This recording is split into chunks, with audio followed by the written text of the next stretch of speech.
बोलल्याला कळत जेवढे आपली इंद्रिय चांगले तोपर्यंतच कळतं का नाही. ओ मग इंद्रिय मावळली तुला नाही कळत महाराज.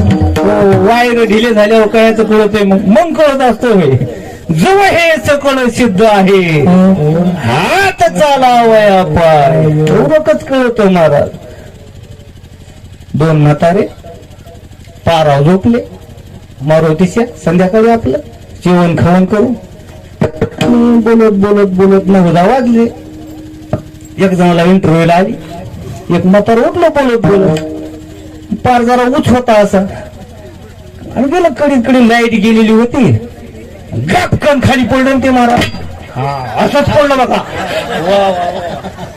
असं गपकन पडलं खाली. आवाज झाला पण वरच्याची वायर ढिली झालेली होती. त्याला कुठं आवाज जात. पहिल्यानं काय म्हणताय शंभराव येतो इतका काय मी पडलो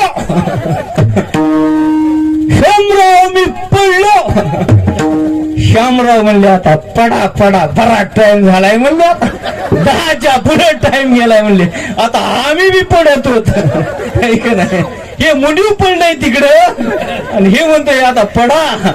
हे असं का होत. ही इंद्रिय ढिले झाले की आहे का नाही. श्रवणाची वाट चोखाळली शुद्ध. हे कानं आपले पवित्र झाले पाहिजे महाराज. हे कानं कुठं होतात पवित्र परमार्थात आल्यानंतर होतात. भगवान पांडुरंगाचं स्वरूप पाहिल्यानंतर होतात.